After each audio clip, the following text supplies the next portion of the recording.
This is an observation that I have made over 25 years of ministry. And the observation is this. Oftentimes, we would rather follow rules than follow God. Oftentimes, we would rather follow rules than follow God. From the moment I got in youth ministry, working with teenagers, from the moment I started serving the Lord, people kept coming up to me. They're always asking, they're always wanting me to give them a rule. Why? Because oftentimes, we would rather follow rules than follow God. Notice what Jesus says in Matthew 23:23. He says, "Woe to you, church folk! Hypocrites, you pay a tenth of a herb garden, yet you have neglected the more important matters of law, justice, mercy, and faith."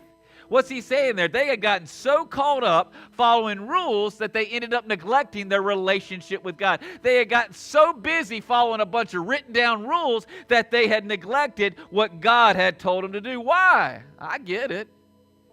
It's easier. It's easier to follow rules than it is to follow God.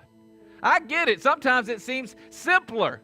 You do this, you'll be okay. If you don't do this, you're not. It seems simpler to follow rules than it is to follow God. And I've talked to a lot of people, you know the reason why they want to follow rules instead of follow God? Because they just don't want to mess up. Randy, I just don't want to mess up. Randy, I want to be a good girl. I want to be a good guy. Randy, I just don't want to mess up. And so we end up following rules rather than God because it seems like it's easier. It seems like it's simpler.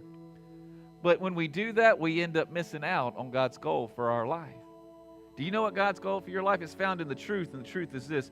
The goal of the Christian life is for us to live by faith.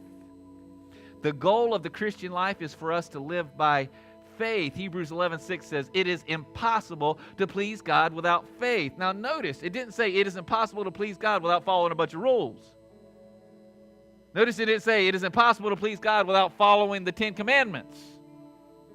Oh, now we're meddling.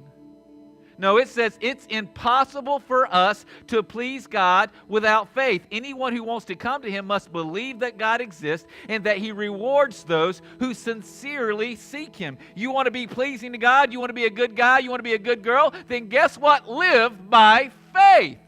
In fact, notice that phrase, sincerely seek Him. That's where I get the phrase desperate dependency.